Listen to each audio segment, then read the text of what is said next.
it's a lot for these guys as well. But I think this week has been a little easier because the film released on Thursday and most of us got our work out of the way early in the week.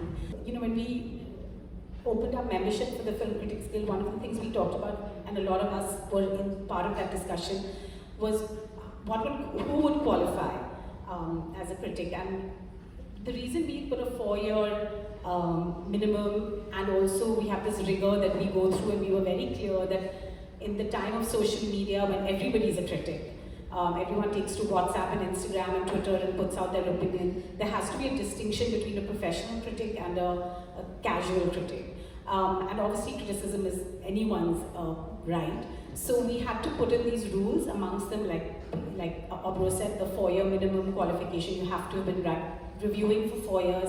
You have to review at least 25 content pieces in a year. It could be short films, web series, feature films, in any language. We do not have a limitation. In fact, we look forward to the fact that we have, in fact, we have members from all across the country. You know, the 50 members strength that we have right now is across, literally from north to south, east to west, and that's something we're incredibly proud of. I've been reviewing films for more than 25 years. I started with Midday, then with Hindustan Times, and currently I'm freelance. I write for Scroll, Mint, and a whole bunch of other places. But I got into it completely, you know, based on passion and a little bit of marketing and sales requirements from the people in the newspaper. It was never something I studied. It was a question I used to get asked a lot. Do you need to have studied film criticism or cinema to become a film critic? And honestly, it probably helps, but that was not my journey. I'm still doing it 25 years later, so I guess that speaks for itself. I think I'll start with Sanyukta because I know the least about her. You can share a little bit about your experiences as a film critic. As you said, I also don't have an academic background in film criticism or filmmaking otherwise, because my academic background is actually in marketing, and it kind of helps me to see films as a product.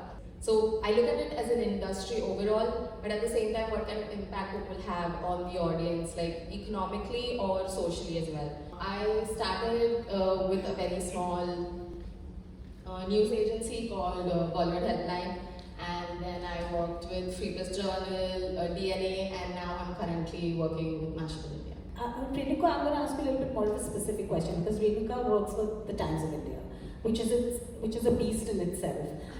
So do you want to speak a little bit also about the specificity of working for such a large national publication, which has its own sort of reputation that goes with it? I'm Renuka Vyavahare. For those of you who haven't really read my stuff, but I write for the Times of India. I've been doing movie reviews for over a decade now. Unlike the two of you, I have studied film criticism. I have done Bachelor's of Mass Media from St. Andrews, and we had a subject for understanding cinema. That's where I started loving the whole point of really watching films and studying and analyzing them. As far as working for publication which is national and as big as that, I think a lot of us really don't know that a lot of deadlines that we have to follow, which is everything has to be quick today, it has to be right. You cannot just, of course certain things you have to be careful of, that you have to be much more responsible. I don't really like making personal attacks, which I sometimes find a little odd, but because everybody's doing and everybody's hardworking, you like a film, you don't like a film, but justify why you don't like a film, why you don't like a story. I think that's what it is all about for me. Stutee is a voice on radio as well. So Stutee, maybe you can speak a little bit about the difference in reviewing for print, because you also have written, but also doing it on radio, which has a different rhythm and different audience expectation.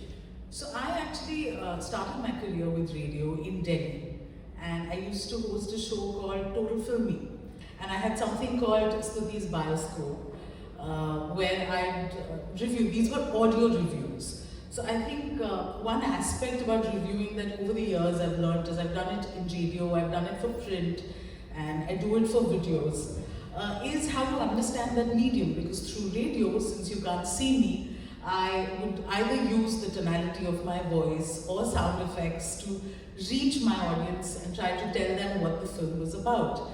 Yes, after that I started writing for a website called Planet Bollywood, and then joined Quint, where I did both text reviews and video, which is again something I would love, because my text reviews would of course be like a written piece, right? What you feel and how you want to review a film. But video again was content, and it had to hold the audience. You had to be able to say something in a way where they don't get bored. So I think what I enjoyed was not just to review a film and talk about my takeaway from it, but also how I could engage with different mediums and reach the different audiences, because the radio audience is very different from print or digital. Rahul's journey has been quite interesting because you entered, you started Mumbai Mirror, right? And then had quite a colourful journey there. Do you want to talk a little bit about how your experience has been? Yeah, it's been actually 10 years since my first professional review, which was first published review, which was for Mumbai Mirror. I mean, right now I write for Film Companion. I've been writing for Film Companion for more than 7 years, almost 8 years.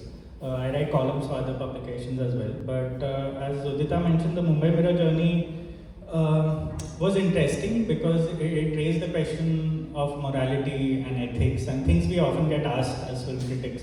I'm not a trained writer, but I'm in love with writing. So, and I have the personality of a dead potato on video. So, video was never a choice. I had to give it my all for writing. Once the Mumbai Mirror gig took off, the publication sort of changed my rating without really consulting me, because the film was getting good reactions from the public. It was doing well at the box office. So they were like, we changed our rating from 2.5 to 3.5. So it was a controversy not many young sort of critics would like to go through so early in their career. I stand for a certain kind of integrity because of that.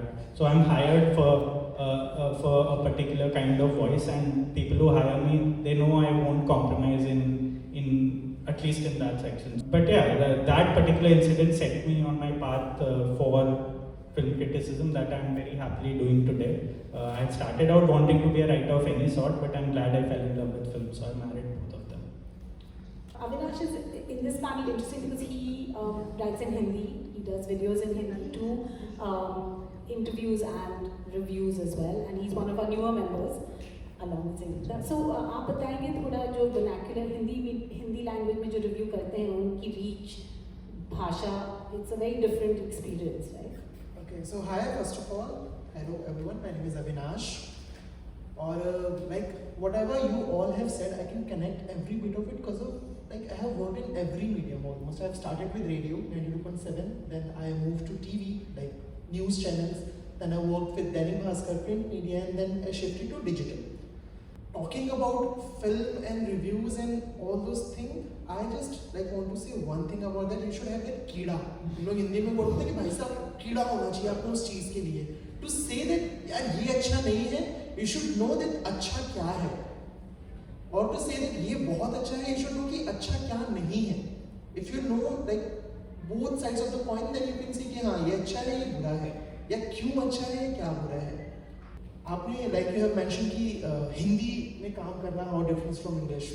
So first of all, we all have a mentality, like most of us have, कि if you are talking in English, if you are doing things in English, you have a class. But जब मैं audience से मिलता हूँ ना अपनी, वो 2 minute बाद आ जाते हैं, एकदम देसी उसमें आ जाते हैं. Presently I'm working with Lallan talk. I don't know आप में से किसने उसका नाम सुना है या नहीं. So लल्लन टॉक का format क्या है ना? We are very desi. Very desi. We don't pretend things ऐसे घुमा फिरा के देना and all that. We don't believe in that. First thing, we are very straightforward. हम किसी की पर्सनल लाइफ पे कभी बात नहीं करते. In fact we don't cover all those things कि इसकी शादी हो गई, उसका बच्चा हो गया. That's not cinema for us. Cinema क्या है? मूवीज है, वेब सीरीज है, कंटेंट है ना जिसको आप लोग एज एन ऑडियंस देख रहे हो. किसी की शादी हो रही है, that's not a content for me as a cinema lover. तो वो हम नहीं जाते उसमें. कंपैरिजन होता है ऑब्वियसली, जैसे अभी फाइटर आई है, देखा है, वो टॉप गन वाला चल रहा है कि अरे ये था वो था. वो एक बहुत बड़ी फिल्म है Top Gun comparatively to Fighter, and that's comparison is good. जब तक हम कंपेयर नहीं करेंगे ना, we won't be able to say कि जैसे मैंने बोला ना क्या अच्छा है क्या बुरा है. बट उसके पीछे के एफर्ट्स, उसके पीछे की रिसर्च, उसके पीछे की मेहनत, वो भी हमें देखना होगा ना as a critic when we are talking about anything. तो फिल्म बन के जो आपके पास आई है वो कैसे बनी है, वो भी आई थिंक कहीं ना कहीं हमारे काम का पार्ट होता है। मैं सिर्फ एक बंदा, फॉर एग्जांपल फिल्म है मनोज वाजपेयी की, एक छोटे बजट की फिल्म है, अच्छी फिल्म है, बहुत लोगों को पसंद नहीं है, मैं उसका कंपैरिजन एनिमल, जवान या पठान से नहीं कर सकता ना। That's a different genre, different actor, different stardom and all everything.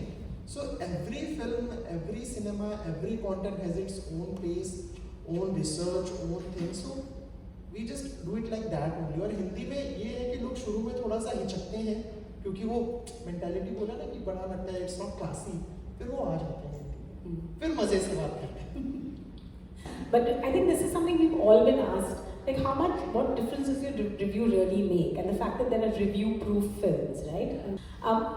Any of you jump in, please. I mean, you know, for us, we do this rigor, but how do you stay above this kind of narrative that kya farak padta hai? You know, it's Ranbir Kapoor and Salman Khan and Shah Rukh Khan, people are going to watch it, chest thumping and all. So, go, you have a point. I think this is something very interesting because Animal, I really like films which really evoke some sentiment. You can hate it, you can love it, but it has to evoke something. If a film makes you feel nothing, I think that is the biggest disaster for me. Animal really evoked a lot of sentiments. I loved Ranbir Kapoor's performance in it.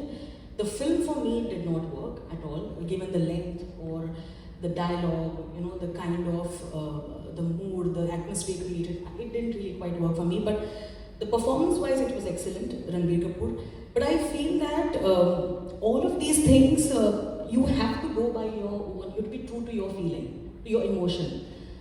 Beyond the point, if you keep thinking, is this film going to make money, you know, then you will never be true to your own self. Because you will constantly doubt your own judgment. You know, ki, oh, others are liking it, why am I not liking it? Sometimes, like a Rocky or Rani did not work for me. Yes, it did raise some very relevant topics about, you know, gender roles and everything. But as a film, it didn't quite work for me, but a lot of people here loved it. Correct. So I think you have to be true to what you feel about it.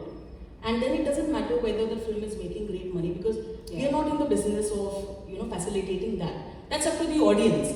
And I don't think the audience really reads a review and decides, oh, you know, Rahul didn't like the film, so I'm not going to. I think they will still watch it if they want to. But probably you're just giving them like a you know, analysis of what you felt about it. I'd just like to add something. I think what we'll all agree here is that we review films, but we have nothing to do with the box office results. It's really funny because when you write a review about a film that you don't like, and somebody comes and sends you the box office results, you're like, I'm not getting a penny out of that. So I don't care. You know, that's not what we're reviewing. We are not box office experts. There are people who are experts in it who can actually predict if a film will do well, or if it did well, they'll give a whole analysis of why. That is not what at least I'm good at. What I can tell you is if that film is worth watching. But again, on the topic of whether people will, you know, how much do people believe in you? What's your clout? I can speak as someone who grew up reading movie reviews. I can tell you that, you know, you read reviews and then you find your one soulmate. Because that one person whose review is always, you know, matches your likes or dislikes, or somebody who you know if that review is bad, I'm sure to like it. I mean, you need to place that person in one of these two categories. We tell people what our takeaway from that film is. We obviously do not tell you, you know, debar you from watching a certain film, or I think all of us here would be against banning any sort of film, even if it is a film that makes you break into hives. So anyway, coming back to the box office thing, I think what we all agree on is that, you know, there's, like I mentioned in the beginning, there's a rigor to film reviewing. We're privileged that we get invited to press shows. I'm just giving you a little background of how we function. We do get invited to press shows, so we do sometimes manage to see the films in advance. The OTT platforms are a little bit more professional and they send us screener links sometimes 10 days in advance as well, which is fantastic. But there are days like, say, a fighter will not, and increasingly a lot of these big budget films have realized that reviews can do more damage to them than good, so they don't show us the films and we have to rush at 7 a.m., 8 a.m., 9 a.m. find the first show, because today with digital and you know, podcast, TV, etc., radio, you have to have your review out first. There are fellow critics in the audience here, and I'm sure they will agree that it's not always the most pleasant thing. 31st December, Diwali, Eid, it could be anything we running, right? So this is why we talk about the rigor of film reviewing, because you don't get to sleep in. This is not your option, this is your work, this is your responsibility.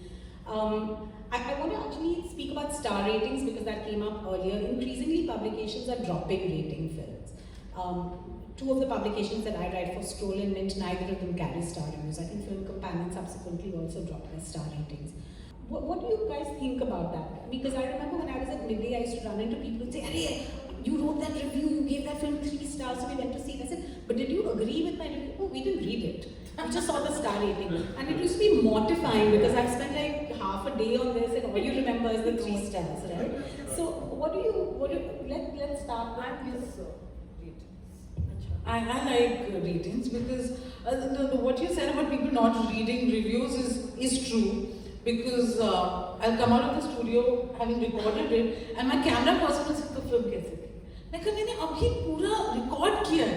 नहीं, आप बताओ, because they want that one word, okay है, देख लो, या oh superb. One of those one word answers is basically what people are looking at. I know everybody's become very sensitive about stars, but I want to go back to the brave world where you could give a star, it's fine.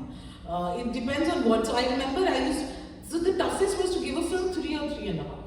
Because what does that mean, I do mathematics and say, average is a 2.5, and then 3 means it's good. But for a lot of people, 3 is not good enough. Then you realize 3.5 is what sex is. Yeah, stars, I do not miss them at all. Like 2.5 got me into trouble actually. No, honestly, that's the thing, because it also, look, I come from a different sort of mind space almost, because I'm in love with writing as a craft. Film, I could have written about sport, I could have written about anything, but I chose film because you get to write about film every single week, at least 3 or 4 times. That helps you improve how you think, how you see the world around you. It's not just about the film, it's your relationship with yourself also, and I put a lot of myself into my reviews. So for me, because it's so much about writing, I don't like it when people just see the stars and be like, "Pada nahi, but tumne 3-4 star diya to acha hi hoga." I want people to read. The good thing about having no stars is you can also be as vague as you want sometimes in your reviews and leave it up to the reader, just how films have open endings and they are ambiguous, we also can be ambiguous sometimes. And they're like, "At least tell us whether you liked it or not." I'm like, "Figure it out, it's in the words." And for someone who writes a lot, who's very prolific, you tend to realize after a point of time that a lot of people view film criticism as a craft that is in service of an art form, which is film, which is cinema. But a lot of people don't realize that film criticism itself is also an art form. For me, it is. Like, look, I'm narcissistic about what I put out. It better be good because I want people to talk about it 10 years later. I want people to quote me 10 years later. If they don't remember the film, it's fine, sometimes. And I take my writing very seriously, and sometimes I forget that I'm writing about a film also. But you need, as you said, that Kida can be different kind of Kidas. You need that kind of madness in you to constantly have opinions and constantly frame them in different ways. And that's why for me the star system was like very reductive, not just to the films, but to even us as writers or opinion makers. And film criticism starts a discourse. You're supposed to start a conversation. We watch it beforehand. And a lot of people forget that when we watch it, nobody's talking about the film. So a lot of the discourse about Animal or whatever film, Salman film is coming out, that you see on the internet or you sort of talk about amongst your friends, a lot of us, we have no idea about it when you're writing about it. So you can't accuse us of sort of like buying into a certain kind of camp or buying into. We have no idea what people are going to say when we watch the film. And that's very important, that even we forget that ourselves, but that's very important to remind ourselves sometimes. I think I would like to add here that rating system, I really like the stars. When I read a review, yes, you're right, that sometimes people just skip the whole point of a review. You know, they're like, but stars kitne diye, you know, that is what. But at the end of the day, I still feel it gives you a very quick opinion of what you thought of a review. Like today's time where everybody is struggling with attention, you know, giving attention, I think that is something you want to read on the go. You want to, so I think those things are important. But having said that, writing, as Rahul said, is equal. You have to read what a person, and I think a lot of you say here, either or. And people also, like, you know, you put out your review and people still ask you, but picture kaisa tha? But did you even read what I wrote, you know? That is the whole thing. Most of you all said you all like the rating system, but actually, yeah. No, that side doesn't. Yeah, I also don't. I don't specifically because nowadays it's like somebody will give half for acting, half for direction, half for stuff like that. And Those are for like Mashable India, we have a separate rating system whatsoever. We like give, if you're giving 2.5, it's not bad. If you're giving 3, it's impressive. Yeah, we should have devise our own. Yeah. So like if you're going to read one specific website, then it's fine. Then you know what the rating system actually means. But if you're going to read like overall and look for everybody's like kisne kitna diya, then it's obviously not going to work. Because somebody might actually like it and give 3, but then somebody doesn't like it and gives 3, then it's like, what is happening? Which is why if you read a review, it is easier to understand what part of the movie, which is why you want to watch it. If you are somebody who likes to watch for the direction or the cinematography more than the writing, then it tells you that, okay, I can watch this movie for this reason. Because not all movies are going to be good about everything. So I think reading the review is better than just reading the ratings and moving on from it. Can I add something here? I think people should not read reviews before watching a movie. And let me say that as a critic, do not read reviews. That's fine. I think watch a movie, then read a review. That's what works for me. मेरे को ना ये कभी ratings का फंडा समझ ही नहीं आया. उसकी प्रॉब्लम क्या है ना, what I like personally think, कि आपने कोई भी एक साइट ओपन किया, कोई भी क्रिटिक देखा, ही सेड या शी सेड 2.5, 3, 4 स्टार्स व्हाटएवर. अब आपने सिर्फ वो जहन में छाप लिया कि यार ही और शी 5 में से 4 दिया, 3 दिया, बट आपने ये नहीं समझा रिव्यू पढ़ के कि क्यों दिया. Like Renuka said that every film has some emotion that should trigger. वो चाहे कोई भी कैसे भी चीज कनेक्ट कर रही हो आपको. Maybe as a reviewer, as a critic, मेरे को जो इमोशन क्लिक किया हो, जिसकी वजह से मैंने उसको 3, 3.5, 4 दिया हो, उससे आप ना कनेक्ट कर पाओ. And you be like, यार उसने तो 3 दिया, तो मेरे को तो मजा ही नहीं आया फिल्म में. तो that's why I'm not at all into the rating thing. Instead of that, 50 लोग ऊपर से देख के चले जाएं वो रिव्यू का रेटिंग, उससे अच्छा है 5 लोग उसको आके जेनरिक पढ़ें. यार इसने अगर इसको इतना किया है तो क्यों किया है? So, you know, I review films, but I also interview stars, and a lot of times I wish the interviews would happen after my reviews have come out, so both parties would know if they really want to sit down and have a chat. But I, you know, since we're talking about the PR machinery, I do want to say that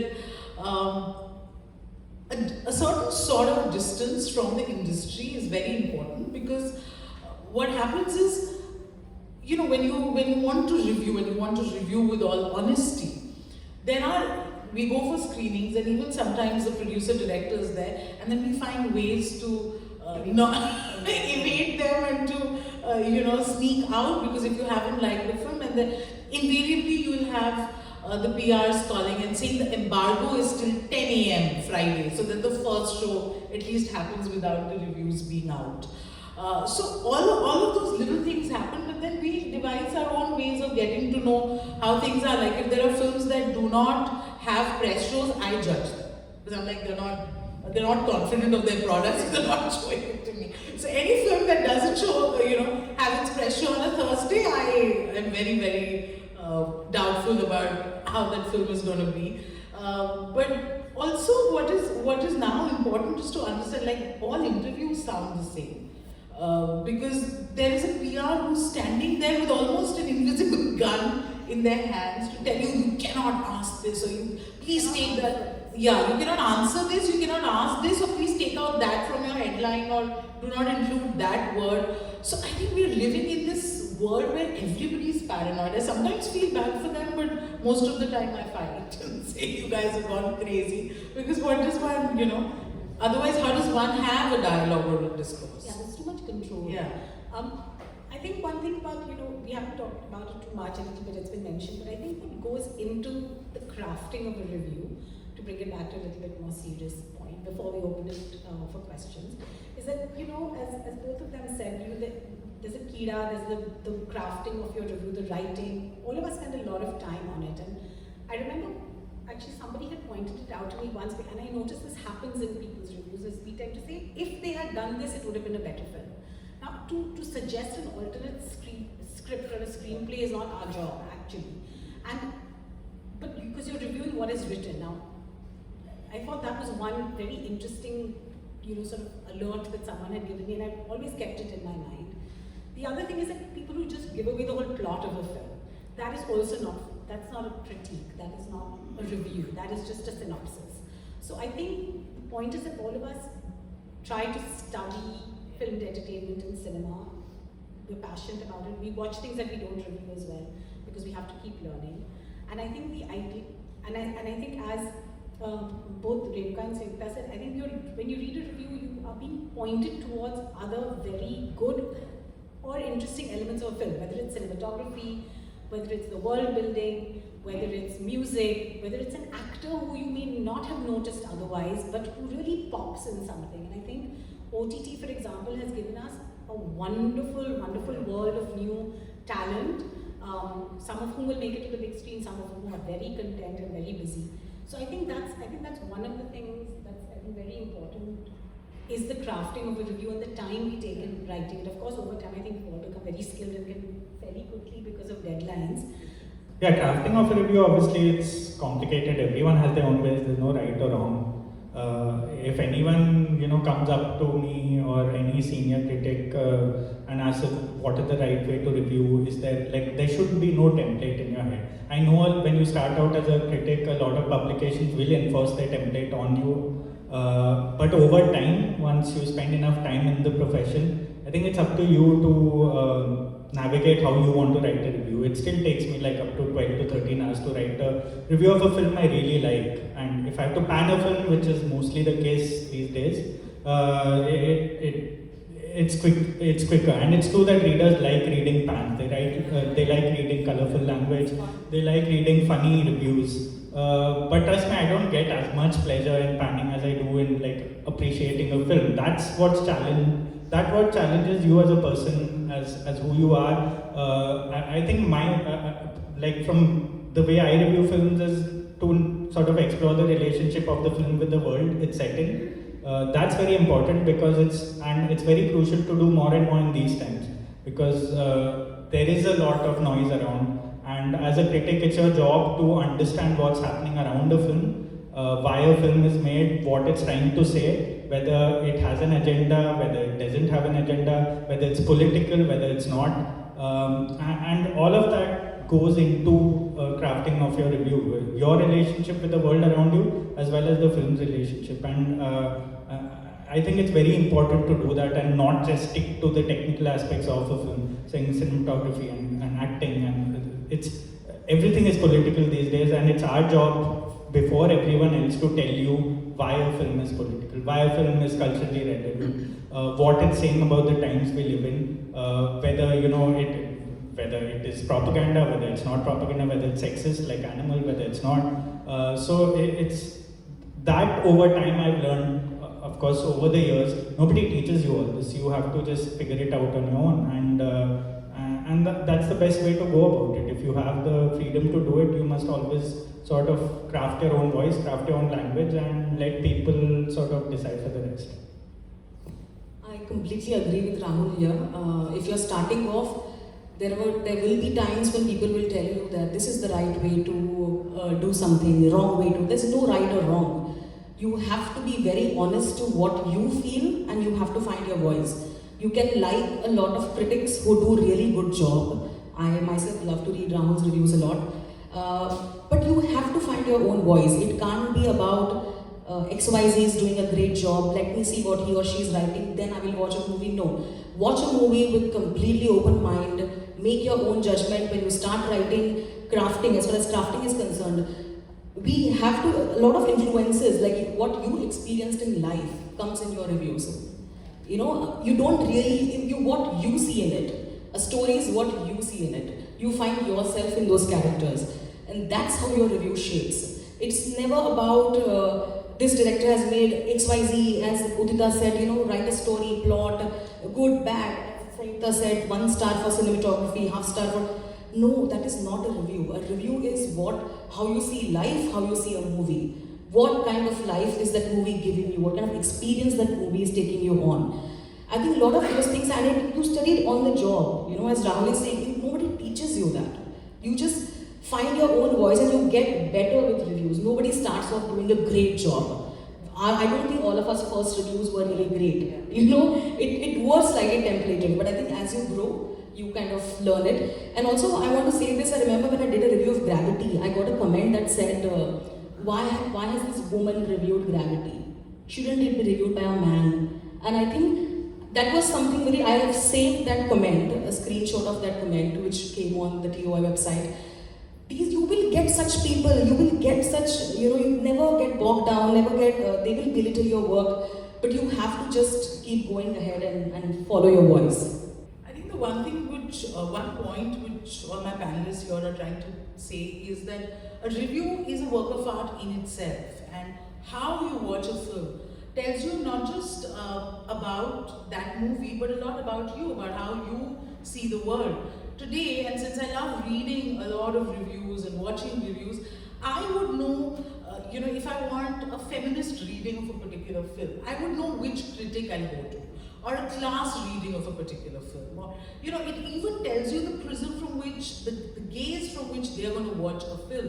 And so, you know, even though, you know, one says, oh, I miss the star ratings, it's never a situation where you do not want people to read the review.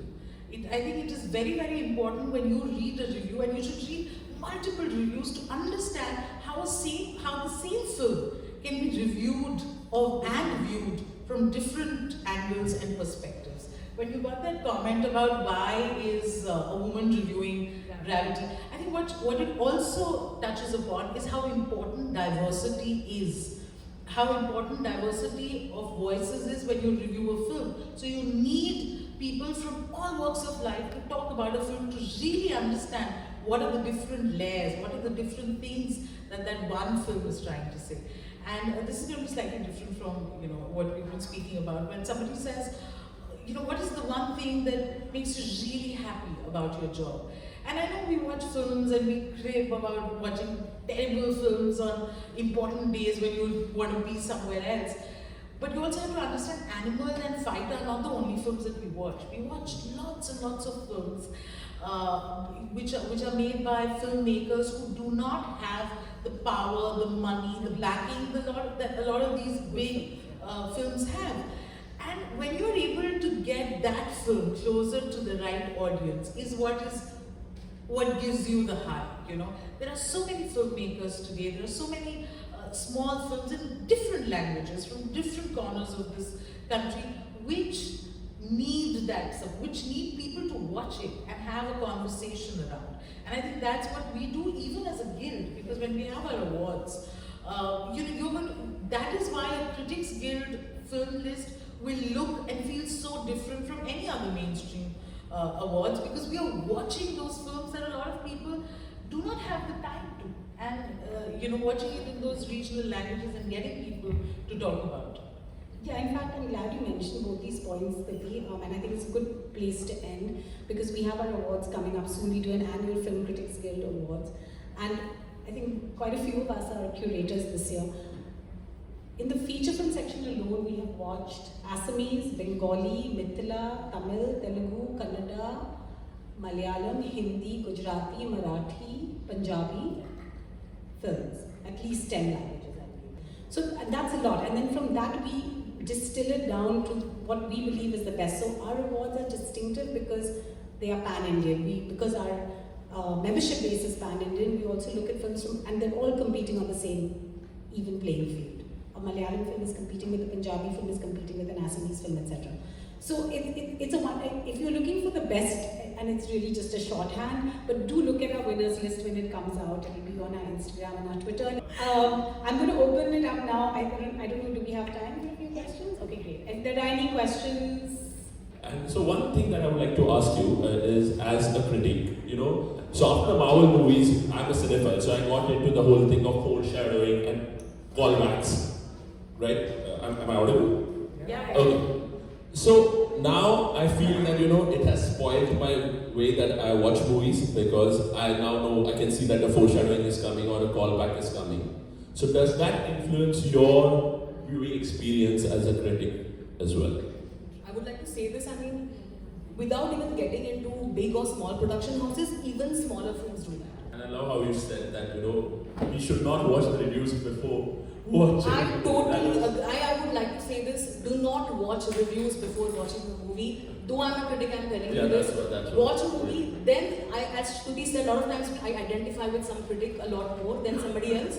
Then go back to that critic and see what that person has to say. Instead of already forming an opinion. In fact, I don't even see too many trailers before watching a movie. Yeah, Because that also can be deceptive. Yeah. People put the best parts in trailers, right? You said don't watch a movie. First watch a movie and then read the review. But this is, this doesn't hold always, because then sometimes you don't come to know what movies are there. Okay, this is the starting point. You may react to it later. Another question is, how subjective or objective is film criticism?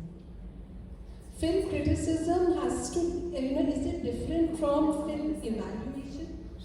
So you evaluate. Am I audible enough? Yes. It's a general, this is a question to all the critics, of course. Because film criticism, as per what I feel is, that it is, somebody rightly said, it's a work of art in itself. Because you're not really telling us what the movie is about. Because that anybody can do, and today everyone is doing it on social media. After seeing it, I see this like this, or I have enjoyed. So film criticism has to be different. There has to be some kind of objectivity in it. One, it has to be different from my likes or dislikes. I may go and watch Akshay Kumar movies, I may not watch Salman Khan's movie. That's because of my personal preference. But that does not give me objectivity to see how good a movie is. So there it is. Now film criticism has a different role altogether. You are recreating it. You are putting emotion in it, which the public will react to, and not necessarily all public need to read the reviews. Just as everybody doesn't have to come to a work of art. Some people don't have time, but work of art has objectivity in itself. Film is a work of art, and how we react to films also has objectivity. So it's, Can I start with your first question about not reading a review before watching a movie? When I say that, what I mean is that a lot of people give really in-depth analysis. When we write reviews, it takes us a lot of hard work and time to write them. And when I say don't read them before watching a movie, you can, if you want, probably just skim through it or something. But do not put all your heart and soul into reading each and every line, because it just completely blinds your judgment. And I don't think that should happen for any person. Yes, I That's what I mean. surely get your point, very correct. But I'm saying that somebody said that all movies are not available. Sometimes you don't know what you know about what certain big directors, movies that have publicized and come. But there are so many small movies that you don't come to. For those movies, it's different, because those are smaller indie movies which people don't have access to, right? Like Kasturi, I think, was a brilliant movie that I saw, and a lot of people don't have access to such good movies. So in that cases, it's different. Yeah, the second question is very interesting, because the objectivity thing is it's popular because a lot of people, a lot of trolls these days respond to film critics. Their first thing is, you're not objective enough, you're too biased. Biased is a favorite sort of hashtag these days. But I can't say I'm a big fan of objectivity. I don't think any human being on this earth is objective. I think we are all a cumulative sort of sum of our experiences. I think we all come from a space of bias. depending on how we grew up, where we grew up, who we interact with. And I think for me, it's a very sort of balanced cocktail of objectivity and subjectivity when you're reviewing films. I think I take the subjectivity part very seriously personally, because I do, the biggest compliment for a critic can be when someone comes up to you and says, you know what, I absolutely disagree with every review you write, but I love the way you put it. And I think that's as good as it gets when you're reviewing any kind of art. And I think that comes from a space of subjectivity. That itself is the person telling you that, look, you know, we all are our own people. We can sort of choose what we want to take out of a film, out of a piece, and it's subjective. But I feel like objectivity is reduced to a certain term in terms of art appreciation, and sometimes a lot of people use it for the sake of using it, and it's difficult because none of us can be objective. It's not, art is not objective, and there is no way that human beings who watch art can be objective then. Yeah. I want to add something for your first question. Like Renuka said ना कि मत पढ़ो reviews and all, but what I believe is पढ़ो reviews. एक के नहीं सबके पढ़ो. उसके दो रीजन है मेरे अकॉर्डिंग. पहला रीजन ये कि जो हम लोग यहाँ बैठे हैं, जो भी critics हैं, हम लोग जो जुड़े लोग हैं, luckily हम लोगों को fresh shows मिल जाते हैं. We can watch every film, है ना, almost every film. But आप लोगों को उसके पैसे देने पड़ते हैं ना बॉस. तो एक ऐसी फिल्म जिसका सिर्फ बस चल रहा है किसी भी वजह से, आप उसको रख के पैसे खर्च कर दो, यार शिट यार 1000 रुपए चलेगा, फिल्म तो नहीं निकली. तो वो बचने का तरीका है रिव्यूज पढ़ना. मैं नहीं बोल रहा किसी एक को पढ़ो कि review is what my view on that film. मे भी मेरे को अच्छी लगे नहीं लगे, लेकिन जब आप 10 20 15 लोगों का पढ़ लोगे ना, पूरा मत पढ़ो, शॉर्ट में पढ़ लो, तो you will get a crisp कि कुल मिला के ये चीज सामने आई है. नाउ यू कैन डिसाइड कि फिल्म देखूं, उस पर अपने 1000-1200 रुपए खर्च करूं, अपना टाइम खर्च करूं या नहीं, या कुछ दिन वेट कर लेते OTT पे तो आ ही जाएगी. तो this is my take. Reviews पढ़ के जाओ, थोड़ा सा टाइम और पैसा शायद बच जाए. Hi, good afternoon. This is for any of the panelists who would like to take this question. If film were to be at odds, the politics of the film were to be at odds with the politics that you hold, and we see a lot of films which espouse a certain political theory, would it color your review? Let's say the politics of the film is at odds with your politics, but the film itself is well made. Do you find yourself at odds in your review? Politics और cinema ना कहीं ना कहीं जुड़े हैं, but there are two very different things. I'll review the film as how cinema या film is. मेरे को उससे फर्क नहीं पड़ रहा है कि वो किसकी कहानी है, कितना उसमें इन्फ्लुएंस है, क्या नहीं है, वो दिखाया कैसे गया है. As a critic I'll focus on that thing कि वो कैमरा कितना अच्छा है, उसका म्यूजिक कितना अच्छा है, उसकी जर्नी कितनी जल्दी बता दी, कितनी लेट बता दी, वो जो पीक मूवमेंट है किसी भी इंसान का या पॉलिटिकल पार्टी का या कोई भी XYZ का, वो कितनी देर में दिखाया है. सिर्फ अच्छा आ गया है, सिर्फ बुरा आया है. जैसे अभी एक फिल्म आई है ना, अटल, उसके पहले मोदी की भी फिल्म आई थी. तो मेरे को फर्क नहीं पड़ रहा है as a reviewer, as a critic कि वो किसकी फिल्म है. मेरे political views are my, it's personal. मैं उसको अपने क्रिटिक या अपने रिव्यू पे नहीं थोपूंगा. फॉर मी माय रिव्यू का फिल्म इट्स लाइक कि वो दिखा कैसे रही है, as a cinema, as a film, as a series, as a whatever medium में जो भी है वो पोर्ट्रे कैसा हुआ है. For me that's more important then किसके बारे में है. I absolutely disagree with that. I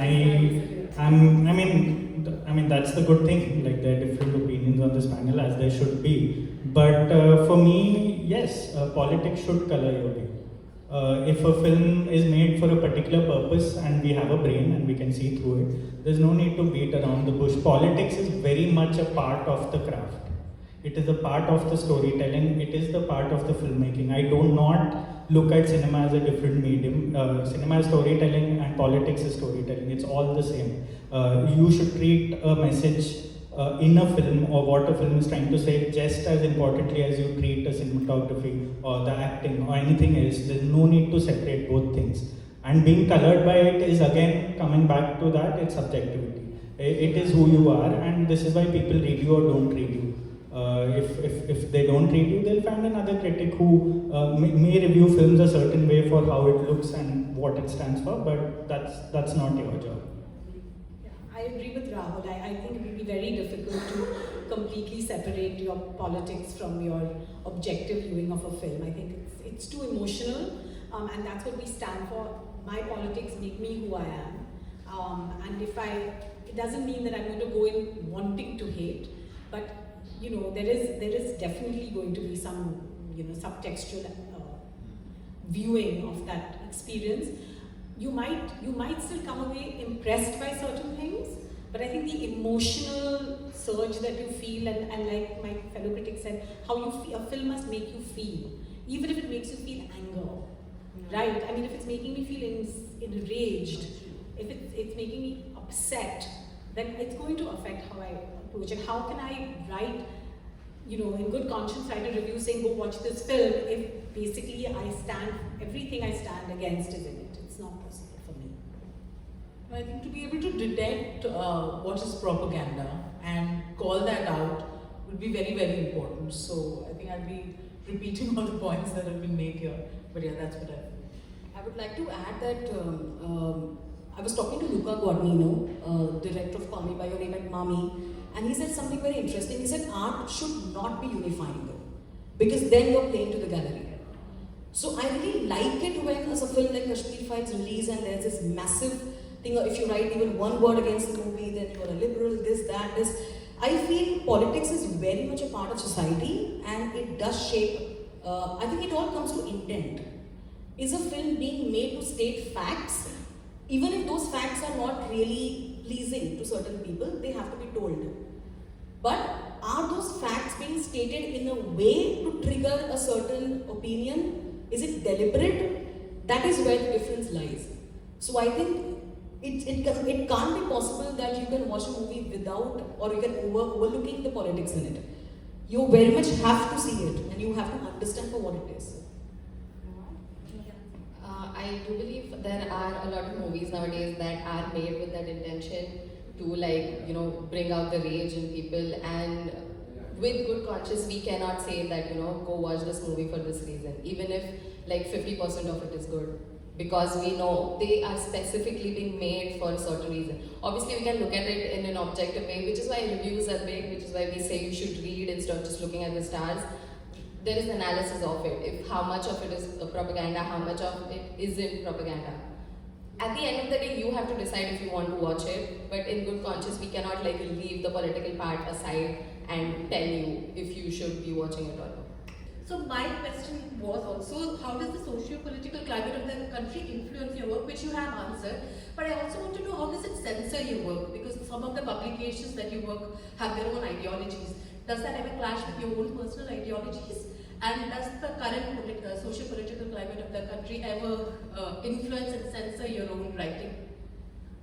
Okay, I'm just going to say a quick thing on this, which is that my own experience has been that I have, over the time, found myself writing only for publications where there's more of a meeting of minds. Where there hasn't been, it's become very clear that there is a big, divide between their own economics as well as politics, and also my politics. So that's my personal experience. I do write for more liberal, left-leaning publications or middle of the road ones who haven't yet kind of completely sold out. But I'm going to let my fellow. I think as a critic, our biggest weapon is the fact that our credibility, which you do not want to surrender. So I agree with Udita. We choose places where we know our words will not be changed, or pressure would be put to review a certain film in a certain way. So yeah, we've been lucky so far, and but those are things that do weigh on your mind.